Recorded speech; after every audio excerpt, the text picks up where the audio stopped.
नमस्कार दोस्तों, आप सभी का एस्ट्रो स्वामी के चैनल में स्वागत है। मैं एक ज्योतिष विशारद हूँ और मैंने पिछली कुछ वीडियो को रिलीज़ किया है जो आपने देखा होगा। और मेरी पिछली वीडियो थी एरिया ऑफ फ्री विल के ऊपर। अगर आप लोगों ने उस वीडियो को नहीं देखा है तो इस आई बटन पर क्लिक करके आप उस वीडियो को देख सकते हैं और मैंने इसका लिंक इस वीडियो के डिस्क्रिप्शन में डाल दिया है, तो आप वहाँ से भी देख सकते हैं।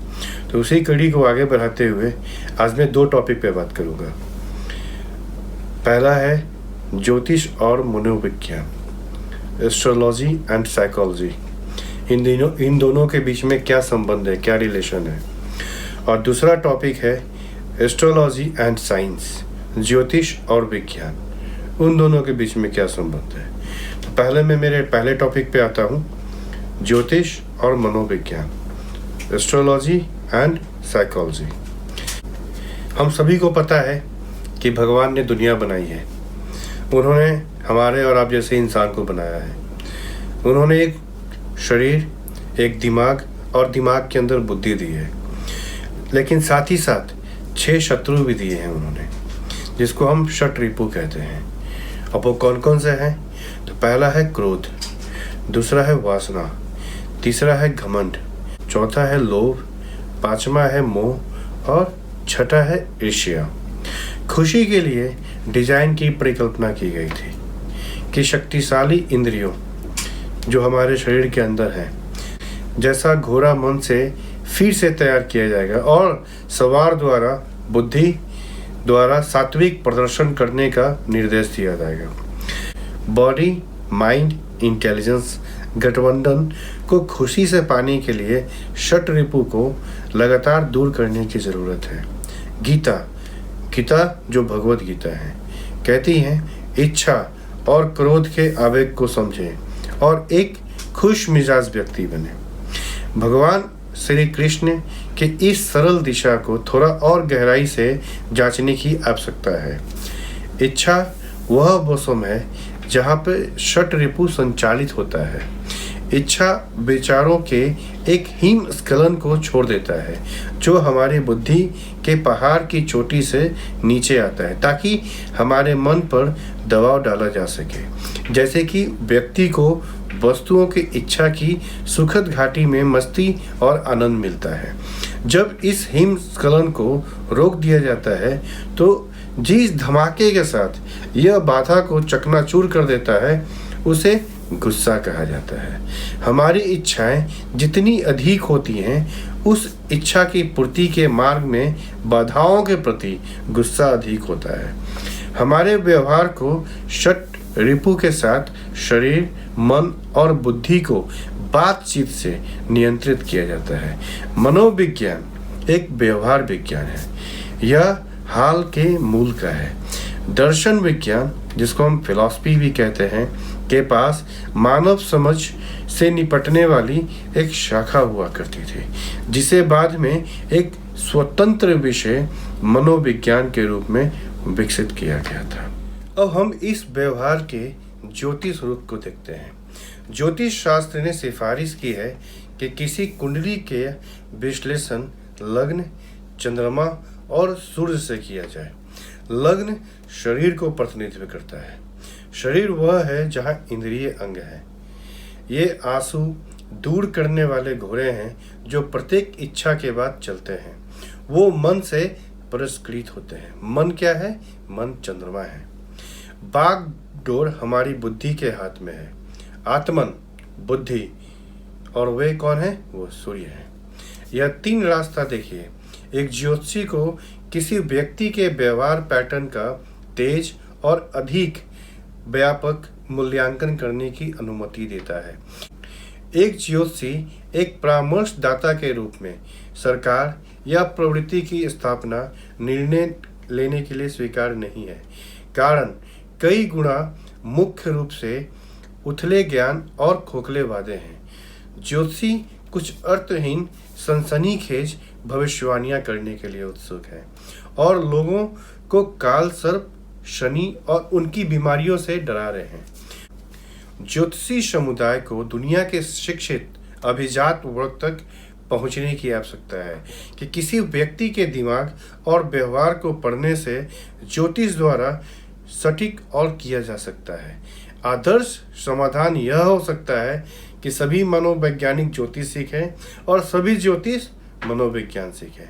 तो ये एक संबंध है ज्योतिष और मनोविज्ञान के बीच में।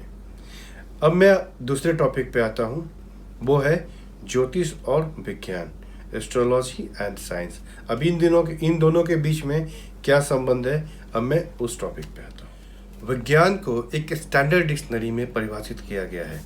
अवलोकन और प्रयोगों द्वारा ज्ञात ज्ञान गंभीर रूप से परीक्षण, व्यवस्थित और सामान्य सिद्धांतों के तहत लाया गया है। ज्योतिष ग्रहों के गतिविधियों का ज्ञान है जो उन टिप्पणियों के माध्यम से प्राप्त हुआ है जो सहस्त्राब्दी तक फैला है।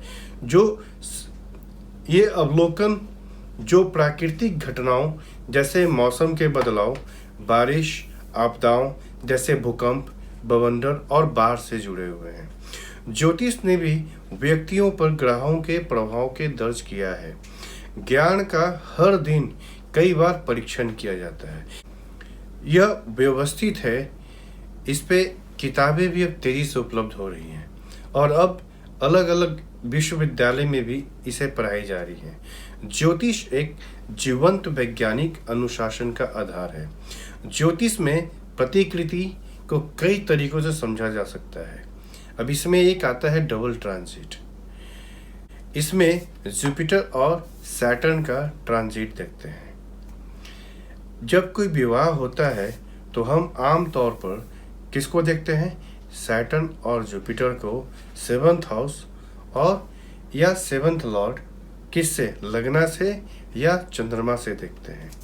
यदि शनि और जुपिटर रेट्रोग्रेड हैं, जिसको हम लोग वक्री भी कहते हैं, तो पिछले हाउस से भी अपने एस्पेक्ट्स देते हैं, अपनी दृष्टि देते हैं ये दोनों ग्रह।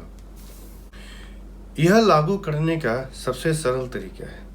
एक बच्चा तब पैदा होता है जब यही सैटर्न और जुपिटर माता पिता के 5th हाउस या 5th लॉर्ड और या 9th हाउस और 9th लॉर्ड के साथ पीएसी कनेक्शन बनाते हैं। अब ये पीएसी कनेक्शन क्या है? पीएसी जो है एक शॉर्ट फॉर्म है।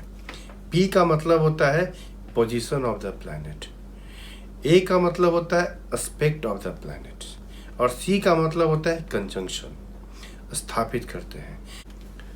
यह नियम सार्वभौमिक है। जब तक वह अपने 5th हाउस या 5th लॉर्ड या 9th हाउस या 9th लॉर्ड को प्रभावित करने के लिए सैटर्न एंड जुपिटर को प्राप्त नहीं करता है, तब तक किसी बच्चे को आशीर्वाद नहीं दिया जा सकता है। अपने माता पिता के पहले जन्म सबसे बड़े बच्चे को देखने के लिए पैरामीटर्स क्या हैं?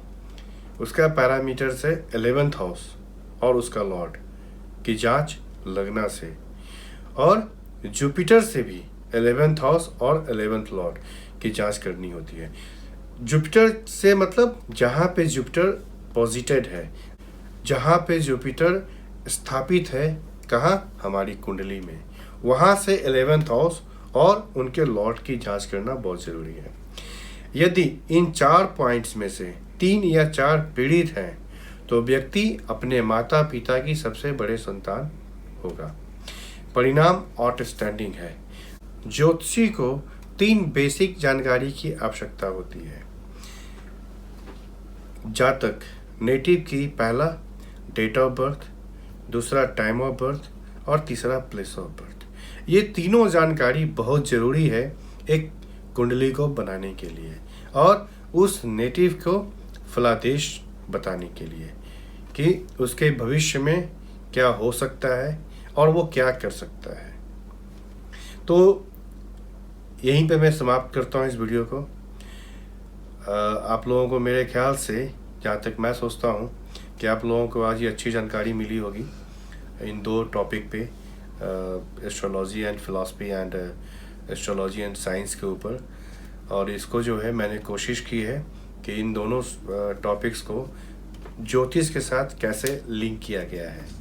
तो अगर आप लोगों को ये वीडियो पसंद आया है तो इसको लाइक कीजिए और अपने दोस्तों और चाहने वालों के साथ शेयर कीजिए। अगर कोई क्वेरी है तो आप कमेंट करके मुझसे पूछ सकते हैं। सब्सक्राइब करना ना भूलें और इस बेल आइकन को दबा दें ताकि आपको नोटिफिकेशंस के थ्रू पता चल सके मेरी अगली वीडियो के बारे में। नमस्कार।